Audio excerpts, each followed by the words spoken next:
दोस्तों, एक मशहूर लाइन है आई, मी एंड माई सेल्फ। इसका हिंदी में मतलब है मैं, मेरा और मैं स्वयं। लेकिन इस दौर में इसका एक और मतलब है, वो है शहंशाहे माई सेल्फ नरेंद्र मोदी। अब मैं आखिर ऐसा कहने के लिए क्यों मजबूर हुआ? इसका एक ताजा उदाहरण है भारत की नई संसद के उद्घाटन का न्योता जो भारत के सांसदों को दिया गया। लोकतांत्रिक मूल्यों की धज्जियां उड़ाते हुए जिस तरीके से इस न्योते को दिया गया वो वाकई ना सिर्फ हास्यास्पद है बल्कि लोकतंत्र के लिए एक बहुत बड़ा खतरा है। इसको गहराई से समझने के लिए अगर लोकसभा सचिवालय की ओर से भेजे गए न्योते पर आप नजर डालेंगे तो उसमें भारत के राष्ट्रपति और भारत के उपराष्ट्रपति का नाम भी अंकित नहीं है। भारत का संविधान जो इस देश की आत्मा है उसके आर्टिकल 79 के मुताबिक there shall be a parliament for the union which shall consist of the president and 2 houses to be known respectively as the council of states and the house of people. इसका मतलब है भारत की राष्ट्रपति ना सिर्फ भारत की मुखिया है बल्कि भारत की संसद का एक अभिन्न अंग है। इसको आसान शब्दों में समझने के लिए हमें ज्यादा दूर जाने की जरूरत नहीं है। आप सिर्फ परंपराओं पर नजर डालें।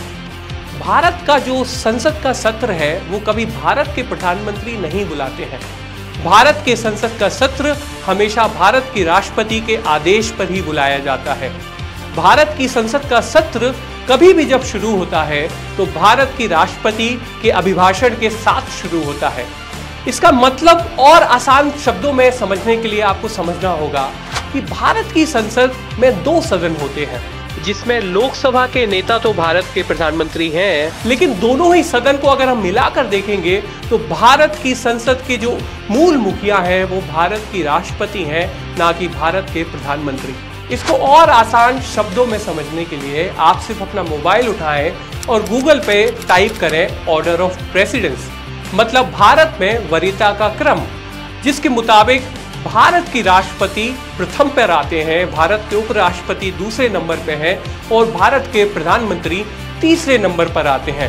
मैं सरकार से सिर्फ 3 सवाल पूछना चाहता हूँ। क्या ये भारत की राष्ट्रपति का अपमान नहीं है?